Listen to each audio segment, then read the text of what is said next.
मुताबिक field marshal के ईरानी मुसल्लह अफवाज के chief of general staff major general Mohammad Bagheri से मुलाकात हुई, जिसमें खत्ते की सूरत हाल, दिफाई ताल्लुकात को मजीद मजबूत बनाने पर तबादला ख्याल किया गया।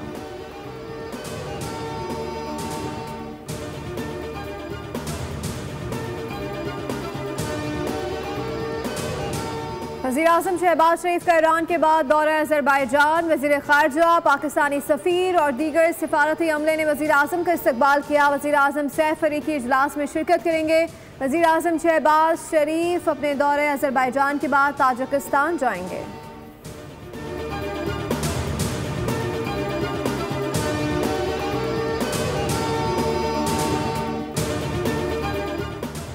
रस्सी जल गई पर बल नहीं गए, मोदी की पाकिस्तानी अवाम को गोली मारने की धमकी। मोदी ने कहा, भारत की मदद करके सुख चैन की रोटी खाएंगे वरना मेरी गोली तो है ही। मोदी के गुजरात में रैली से खिताब पर पाकिस्तान का रद्द-ए-अमल। तर्जुमान दफ्तर खारजा के मुताबिक जौहरी रियासत के सरबराह के नफरत अंगेज बयानात काबिल अफसोस हैं। नरेंद्र मोदी का खिताब थिएटर में फक्कड़पन पर मबनी था। मोदी का गुजरात में दिया गया बयान इंतखाबी मुहिम का थिएटर है। भारत का बढ़ता हुआ जंगी बयानिया इलाकाई अमन और इस्तेहकाम के लिए संगीन खतरा है। ऐसे बयानात यूएन चार्टर के बुनियादी उसूलों की खिलाफ वर्जी है। पाकिस्तान बाहिमी एहतराम और खुद मुख्तारी बराबरी की बुनियाद पर पुरअमन के लिए पुरअज़म है। आलमी बरादरी भारत की इश्तियाल अंगेजी का नोटिस ले, पाकिस्तान अवाम का मोदी को जवाब दे। कहा कि मोदी सिर्फ अपनी सियासत चमका रहा है, गोली खाने से नहीं डरते, सीसा पिलाई हुई दीवार की तरह डटे हुए हैं, ईंट का जवाब पत्थर से देंगे।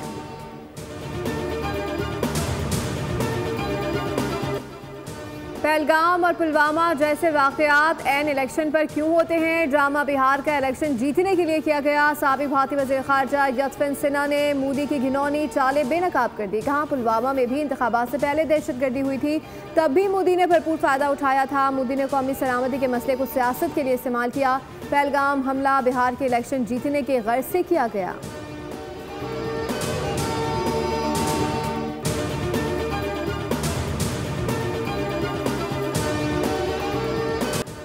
मोदी सरकार और मीडिया की मुबालगा राय और झूठ पर शदीद तनकीद। भारतीय तज्ज़ियाकार और सहाफ़ी भी खुलकर तनकीद करने लगे। किरण थापर ने तज्ज़ियाकार राजेश सानी का भारतीय चैनल दीवार पर इंटरव्यू जारी कर दिया। भारतीय हुकूमत की नाअहली और भारतीय मीडिया के झूठ पर पर्दाफाश किया। राजेश सानी ने कहा कि भारतीय हुकूमत की फौजी हिकमत अमली शदीद नाकामी का शिकार हो चुकी है। ऑपरेशन सिंदूर सियासी शोशा था, जिससे भारतीय नाकामियों का खुलकर इंकशाफ हुआ। भारतीय मीडिया झूठ की तशहीर के लिए मुबालगा आराई कर रही है।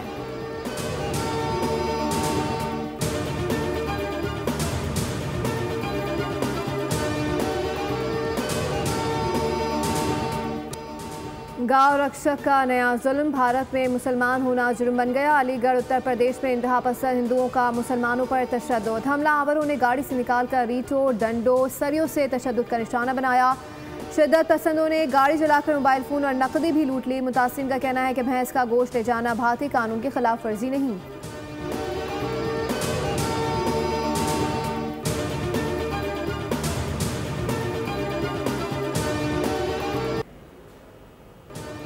पीछे बैठे जो भी हाथ हैं सामने आए, आपको जो भी मसले हैं सामने आकर बात करें। अलीमा खान की मीडिया से गुफ्तगू का अरकान पार्लियामेंट का धमकाया जा रहा है, हमने डरने वाले नहीं हैं। अली अमीन गंडापुर ने कहा, पाकिस्तान के कानून और आइन के साथ ना खेला जाए। बानी पीटीआई के खिलाफ मुकदमा झूठे हैं। बैरिस्टर गौहर ने कहा, बानी पीटीआई का केस सुना जाएगा तो दुनिया देखेगी कि ये सियासी इंतकाम का मुकदमा है।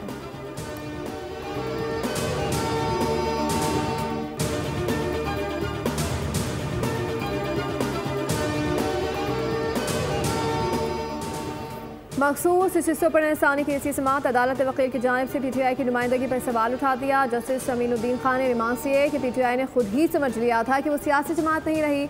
जस्टिस जमाल मंदुखेल ने फैसल सिद्दीकी से मुकालमा करते हुए पूछा, आप नजरसानी को सपोर्ट कर रहे हैं या मुखालफत? फैसल सिद्दीकी ने जवाब दिया, मैं जस्टिस मंदुखेल के फैसले को किसी हद तक सपोर्ट कर रहा हूँ। जस्टिस जमाल मंदुखेल ने इस्तफसार किया, क्या पीटीआई ने इस फैसले की गलत तशरीह को चैलेंज किया?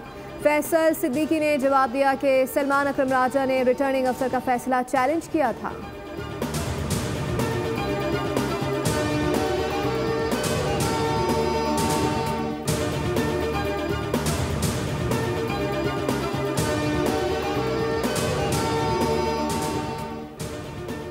खैबर पख्तूनख्वा हुकूमत को आवाम से टकराव की पॉलिसी महंगी पड़ेगी। करप्शन, लाकानूनियत, बेरोजगारी से तंग अवाम पर तशद्दुद काबिल मजम्मत है। चेयरमैन पीपल्स पार्टी बिलावल भुट्टो की टेलीफोनिक गुफ्तगू, कहा कि अब सूबा बचाओ तहरीक का दायरा कार खैबर पख्तूनख्वा की गली गली और कूचे कूचे तक फैलेगा। पीछे आए कि गुंडा सरकार हमें नहीं रोक सकेगी।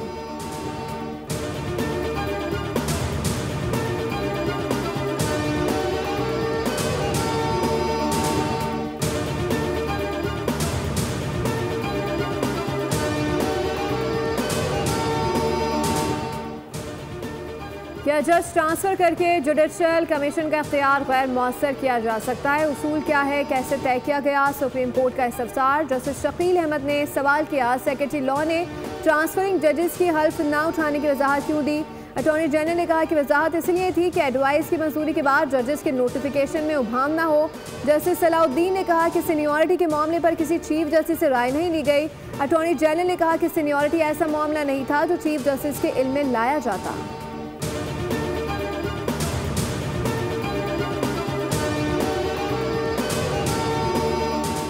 कौमी असम्बली की कायमा कमेटी सनत पैदावार का इजलास। CEO के इलेक्ट्रिक और रुकन रजा अली गिलानी में तल्ख जुमलों का तबादला। रुकन कमेटी रजा अली गिलानी का CEO के इलेक्ट्रिक के खिलाफ एक्शन का मुतालबा। चेयरमैन कमेटी का मोनिस सलवी के खिलाफ तहरीक इस्तेकाक लाने का फैसला। कायमा कमेटी सनत पैदावार ने के इलेक्ट्रिक को मजीद सुनने से इनकार कर दिया। मेंबरान के इसरार पर CEO के इलेक्ट्रिक को इजलास से बाहर निकाल दिया गया। CEO के इलेक्ट्रिक के जवाब पर मेंबरान बरहम, कहा कि हम केस वापस नहीं ले सकते। कमेटी मेंबरान ने CEO के इलेक्ट्रिक की माजरत मुस्तरद कर दी।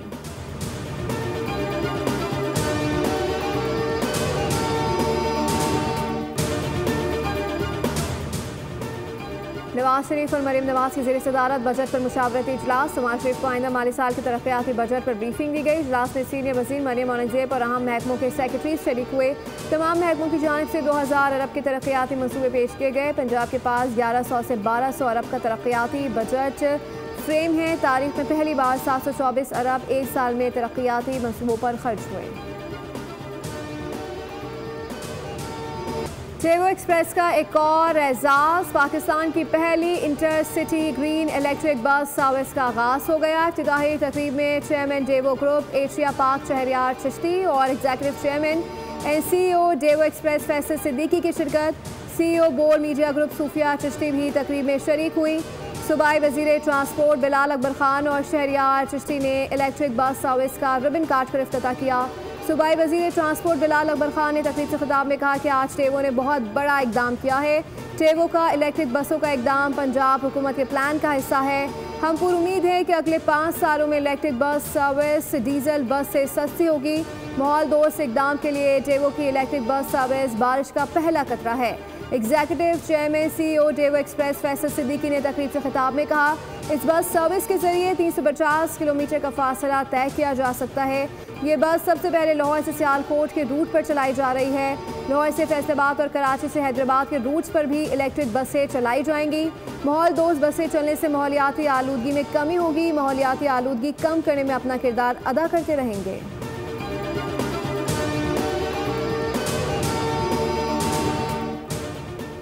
एशियाई तरक्याती बैंक के एक आला सतही वक्त की सिंध के सीनियर वजीर शर्जील इनाम मेमन से मुलाकात। सूबे की तेज़ी से तरक्की पजीर ट्रांसपोर्ट सेक्टर में मुमकिन सरमायाकारी पर तबादला ख्याल हुआ।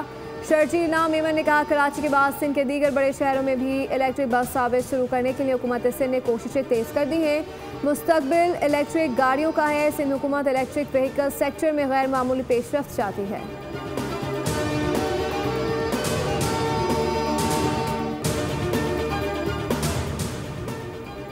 पंजाब में ट्रैफिक कवानीन की खिलाफ वर्जी पर जुर्माना 10 गुना तक बढ़ाने का फैसला। कम उम्र बच्चों की ड्राइविंग पर वालिद जिम्मेदार करार, मुकदमा दर्ज होगा। वन व्हीलिंग या खतरनाक टर्स की ड्राइविंग पर मुकदमा दर्ज होगा।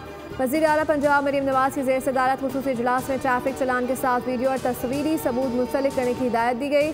ट्रैफिक जैम की पेशगी निशानदेही के लिए रोड साइड डिजिटल स्क्रीन लगाने का भी हुक्म। वज़ीर आला ने ट्रैफिक पुलिस को जदीद गाड़ियों और लाद देने की मंजूरी दी। कहा, ट्रैफिक के निज़ाम में बेहतरी नजर नहीं आ रही, ठोस और पायदार इकदाम करने होंगे।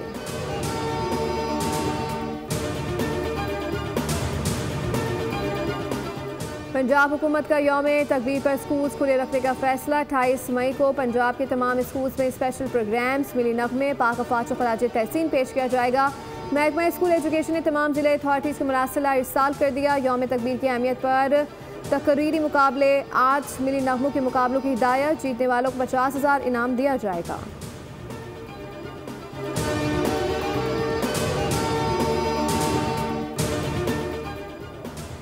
हुकूमत सिंध का बड़ा फैसला, स्कूलों में अजरक, टोपी और तोहफे देने पर पाबंदी आयद कर दी गई। सरकारी सतह पर अजरक, सिंधी टोपी या कोई तोहफा देने की रिवायत भी बंद। महकमा एजुकेशन सिंध ने नोटिफिकेशन जारी कर दिया।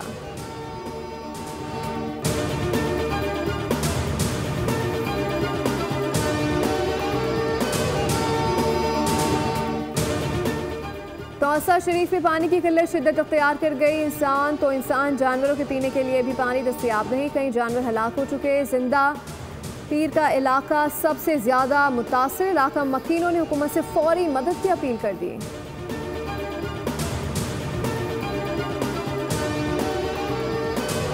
पंजाब, खैबर पख्तूनख्वा, गिलगित और आज़ाद कश्मीर मौसम हो गया औसम। मियांवाली, पेशावर और गिरदनवा में तेज हवाओं के साथ बारिश। मालाकंड और गिरदनवा में आंधी के बाद मुतादिद फीडर्स ट्रिप कर गए। मालाकंड में आंधी और तूफान से साइन बोर्ड्स और बिल बोर्ड्स गिर गए। लोअर दीव के मुख्तलिफ इलाकों में बारिश के बाद मौसम खुशगवार हो गया। मोहम्मद के मुख्तलिफ इलाकों में तेज हवाओं और गरज चमक के साथ बारिश। चित्राल में तेज हवाओं के बाद मूसलाधार बारिश। लोअर कोहिस्तान में तूफानी बारिश के बाद शाहरा रेशम 2 मकामात पर ट्रैफिक के लिए बंद कर दी गई। रिजाल और ग्लोस बांड में सैलाबी रेले में मुतादिद कुर्बानी।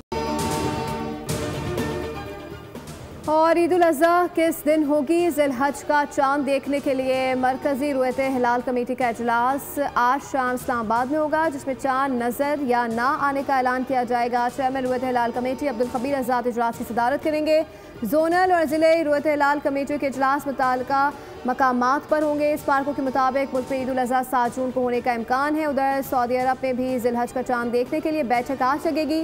चांद नज़र न आने पर वक़ूफ़ अरफा 5 जून को होगा।